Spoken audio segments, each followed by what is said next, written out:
Bem-vindos a mais um vídeo. Antes de tudo, considere tornar-se membro do canal, ajudar o canal e seguir-me nas redes sociais. Eu gostaria de falar hoje sobre uma das maiores estupidezes propagada pela esquerda, pelos comunistas, pelos marxistas, principalmente porque essa tese burra é deles, que é a mais-valia. Aqui eu vou citar o verbete do Dicionário do Pensamento Marxista, organizado por Dom Botomor. Eu vou ler aqui o verbete mais-valia e lucro, tá? Mas enfim, está em um PDF, né? Um arquivo muito ruim, mas ele tem o que nos interessa. Vamos lá. Mais-valia e lucro. O capitalista, veja bem que eles nem não definem o que é mais-valia, né? Dada a filosofia ruim deles, né? Eles não se dão esse trabalho. Mas vamos lá. O capitalista adianta dinheiro para a compra de força de trabalho e meios de produção. Depois de todos os trabalhadores produzidos, entra em uma mercadoria a venda dos meios de produção. O capitalista normalmente vende a mercadoria produzida por mais dinheiro do que o investido. Marx expressou esse movimento pela fórmula DMD com apóstrofo, né? Dinheiro, mercadoria e dinheiro, onde o D com apóstrofo, dinheiro realizado como venda da mercadoria, é maior que o D, o dinheiro investido ou adiantado. Se os preços pagos e recebidos são iguais em valor, esse dinheiro adicional é a mais-valia, que para Marx tem duas fontes: a categoria da mais-valia absoluta e a categoria da mais-valia relativa, ou lucro bruto, o tanto em que a receita das vendas excede o custo dos bens vendidos. Para obter lucro, o capital como um todo, embora não para os capitais particulares. Marx afirmava que a mais-valia total, definida em termos de valores igual ao lucro total, definido em termos de preços, mesmo que o preço de cada mercadoria em dinheiro não seja igual ao seu valor. A possibilidade de que essa identidade ocorra simultaneamente com outro dos aspectos da mais-valia tem o objetivo de polêmica no contexto da teoria da transformação dos valores. Verbete, né? Preços de produção e o problema de transformação. A teoria do valor-trabalho, aquela teoria idiota, né? Inclusive seus antecessores, como David Ricardo e Adam Smith, admitem isso. A teoria do valor-trabalho revela que a fonte da mais-valia na produção, no contexto capitalista, é o trabalho não remunerado aos trabalhadores, ver força de trabalho. Em média, um trabalhador produz em um dia, ou em uma hora, ou em qualquer unidade de tempo de trabalho, um certo valor em dinheiro, mas o salário que recebe é equivalente a apenas uma fração desse valor. Assim, o operário recebe o equivalente a apenas uma parte do dia de trabalho, e o valor produzido no outro período não é remunerado, é a mais-valia. A forma do salário obscurece isso, dando a impressão de que o trabalhador recebe por todas as horas trabalhadas, mas, do ponto de vista da teoria do valor-trabalho, uma fração de trabalho é realizada sem que o trabalhador receba o equivalente em salário. Não é pago.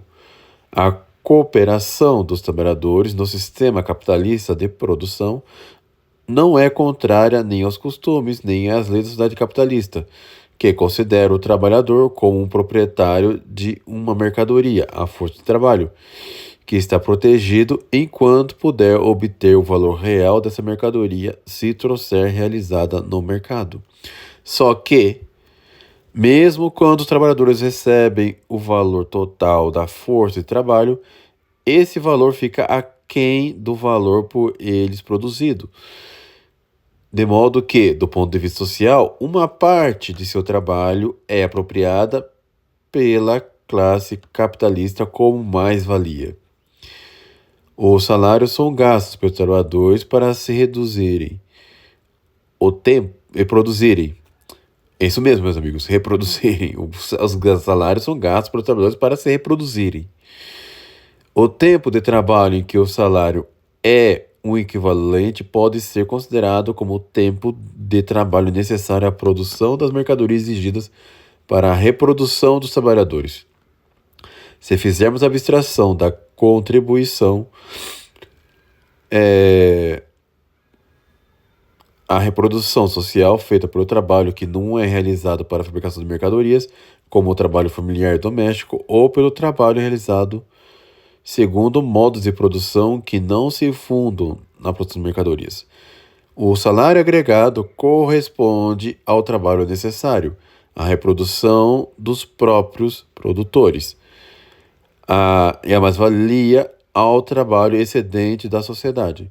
Do ponto de vista da reprodução social, vemos a mais-valia como uma forma específica que o trabalho excedente assume na sociedade capitalista. A apropriação da mais-valia pela classe capitalista e, assim, em modo particular, de apropriação do trabalho excedente na sociedade capitalista depende, como outras sociedades de classes, da apropriação do trabalho excedente da sociedade por uma determinada classe social. Todas as sociedades capitalistas são inevitavelmente sociedades de classes e, portanto, nelas se depende o trabalho excedente. Se despende o trabalho excedente. Em todas as sociedades de classes, o trabalho excedente é apropriado por uma classe social por meio de certos mecanismos de exploração. Na sociedade capitalista, a forma específica de exploração é a apropriação da mais-valia por meio do pagamento do trabalho assalariado. Bem, eu vou dar uma pausa aqui.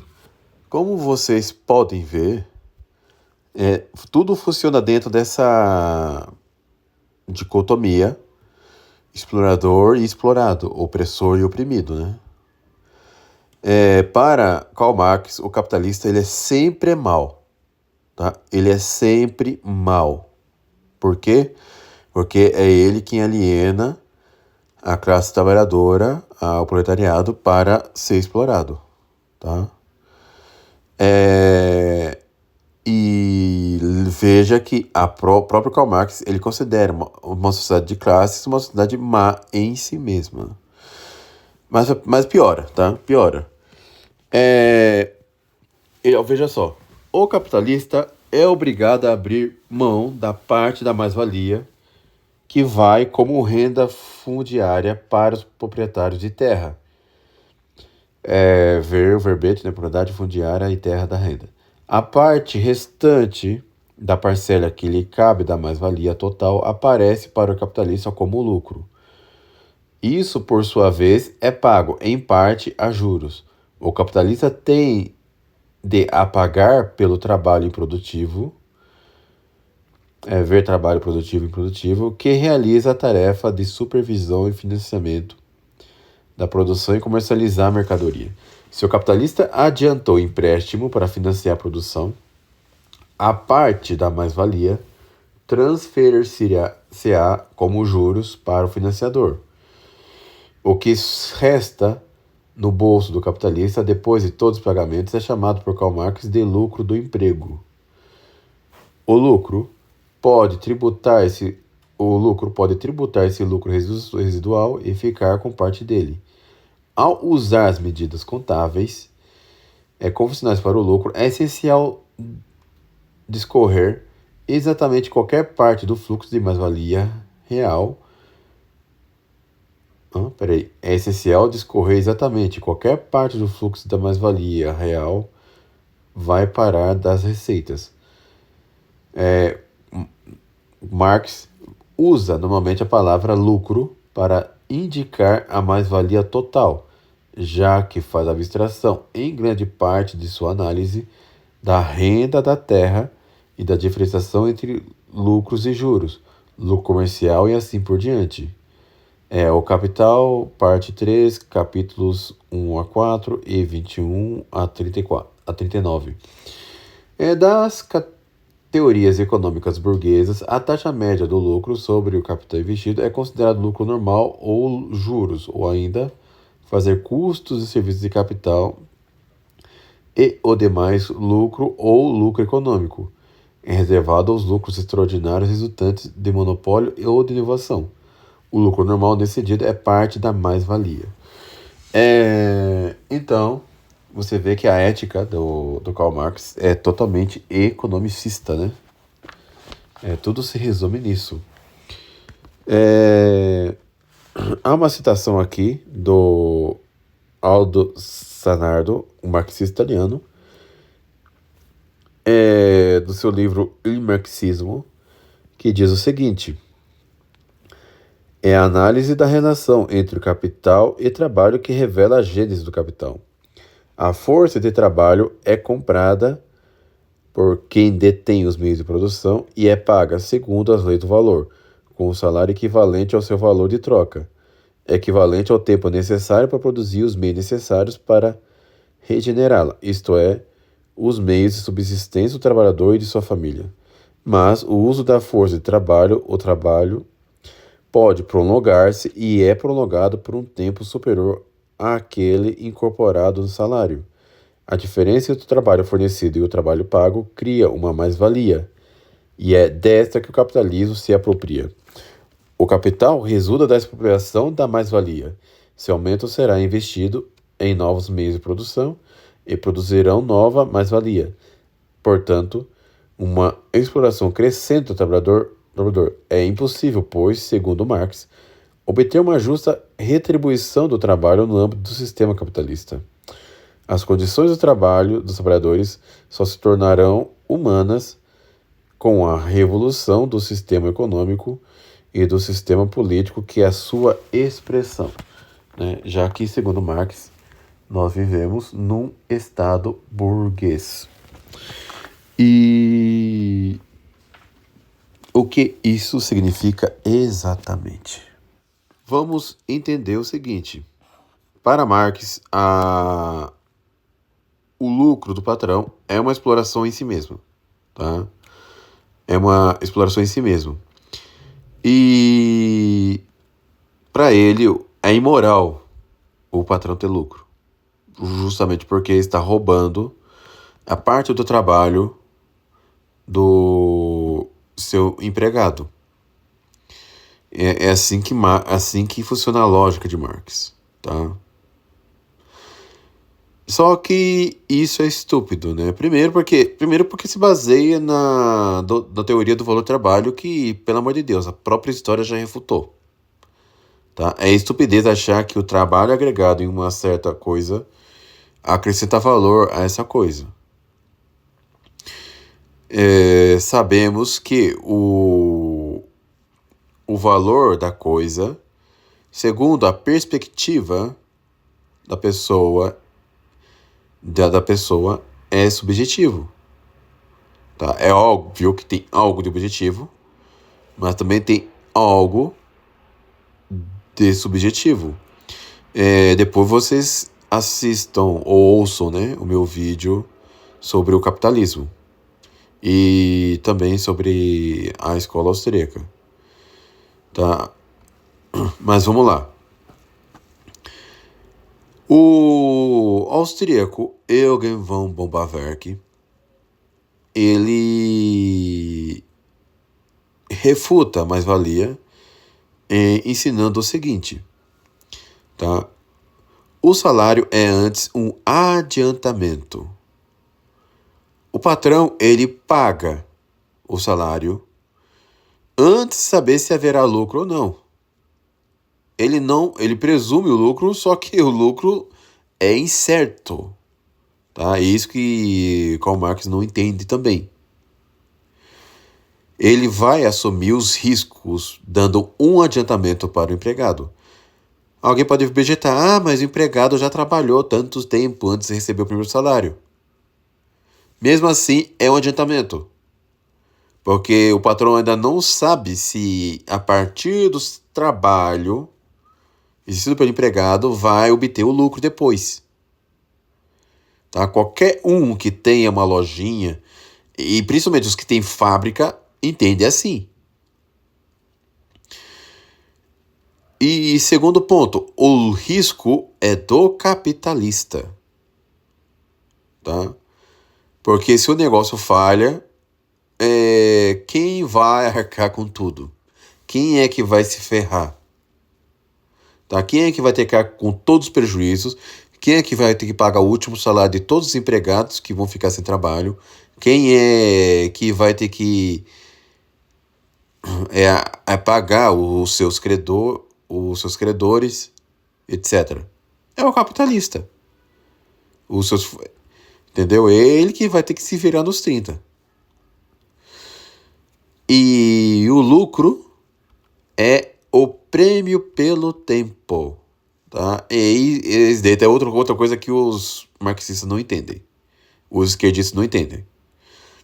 O capitalista, ele adianta recursos para esperar o retorno no futuro. Qual é o problema nisso? Tá? O tempo também é um fator dentro da economia. Tá? Então o tempo, o lucro recompensa a espera do capitalista pelo tempo, tá, que ele esperou, pelos riscos que ele assumiu, etc. Alguém vai dizer, mas existem patrões maus, tá? Existem os malvados que dão um salário de fome, né? Tem aquele patrão que maltrata os empregados. Existem. Tá? Não estou dizendo que todo patrão é bonzinho, existem. Tá? Mas os patrões maus não validam a teoria de Marx, essa estupidez aí. Tá? Não valia. O lucro, ele não é subtraído do trabalho. É o resultado do risco, mais a coordenação, mais a atividade do mercado e mais o tempo de espera. O fato de existir patrões ruins, isso já é um problema moral e legal. Mas isso não é um problema do mercado, não é um problema do direito ao lucro do patrão. Aliás, ele tem direito ao lucro. Isso você lê na encíclica 40º ano. O patrão tem direito ao lucro, tá? Sim. Pela recompensa por todos os riscos que ele assume. Mises, ele vai dizer também que o valor não é intrínseco, porque dois produtos com a mesma quantidade de trabalho podem ter valores radicalmente diferentes, dependendo da utilidade percebida, dependendo também do valor marginal, tá? Porque, por exemplo, se eu preciso de uma geladeira, eu estou disposto a pagar 5 mil reais por ela, por uma geladeira muito boa que eu quero. Tá, adquiri a geladeira, pronto, me dispus a pagar 5 mil. Eu vou me dispor a pagar 5 mil reais por uma segunda geladeira? É evidente que não. Tá, uma segunda geladeira não vai ter o mesmo valor da primeira. Às vezes também eu posso estar disposto a pagar caro por um livro raro, antigo, tipo a primeira edição de um livro que eu gostaria. Eu posso estar disposto a pagar uma boa quantia por uma Suma Teológica em latim, das edições leoninas. Tá? Eu estou disposto a pagar uma fortuna por aquilo, mas não estou disposto a pagar a mesma coisa por as edições da Eclésia. Entenderam? E também, o lucro não é derivado do trabalhador, mas surge da diferença entre o preço de venda subjetivamente aceito e custos somados. Então, vamos lá, né? Marx, ele herda de Ricardo e Smith essa ideia de que o valor de um bem deriva da quantidade de trabalho incorporada a ele, sendo que, na verdade, é subjetivo, como Karl-Marx, Bombaverk e Mises já provaram, os economistas austríacos. O patrão, ele não explora, entre aspas, o trabalhador, sendo que ele assume riscos antecipando o seu salário, com a incerteza do lucro. Ele não sabe quanto vai lucrar e não sabe nem sequer se vai lucrar. E se o lucro não é garantido, ele pode ter prejuízos, tá? E, digamos assim, por exemplo, pode ter uma máquina quebrada, pode ter o produto rejeitado, pode ter uma crise de demanda, pode ter uma concorrência inesperada, pode haver algum erro que faça com que sua marca seja boicotada. Pode acontecer tudo isso. E aí como é que fica? E o empregado, ele sempre vai ter certeza do seu salário. Ele vai dormir tranquilo, sabendo que vai receber. Tá? Ele só vai esperar o dia. Ele pode não ter certeza, né? De acordo com o banco de horas e descontos que podem por vir, por conta dos encargos, mas ele está certo que vai receber. O capitalista não tem essa certeza. Ele sempre vai dormir com a incerteza se ele vai ter lucro, se ele vai vender bem amanhã, entre outras coisas. Ele vai estar num estresse constante.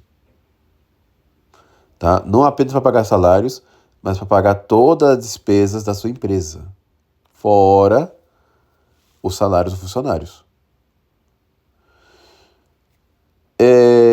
E o excedente não vem do trabalhador. O excedente é uma diferença entre custos passados e valorações futuras. Vejam só. Coisa que esses idiotas não entendem.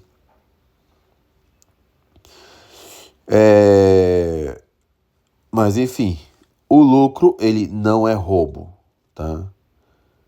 O lucro é um estímulo de realocações de recursos e é fruto de sorte, de coordenação, de atendimento da demanda, entre outras coisas.